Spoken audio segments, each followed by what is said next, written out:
So what's up mga chong? So nagbabalik Astig Motor FI. So pag-uusapan muna natin about sa camshaft and sa breather natin mga chong.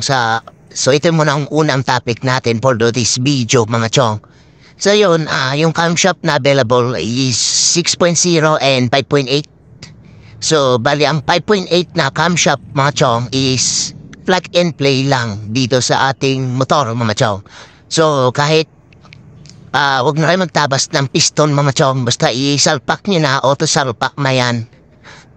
Wala na rin dapat problemahin pa. So, tested ko na yan. Wala namang hindi sumasabit. Kaya, apaka-goods. So, next natin, ito, breather na blue. So, yung breather na blue na yan mga chong is, walang yun. Kumbaga, breather lang yun. Yun ang labasan ng tawag dito, kumbaga yung init ng makina mga chong, dun lumalabas. Pati itong, yan, dyan sa front case natin, breather din yan mga chong. So malaking tulong yung breather sa loaded na makina mga chong kasi dyan lumalabas yung init ng makina. So yun mga chong, maglalagay na lang ako ng link sa description mga chong sa mga gustong bumili. So,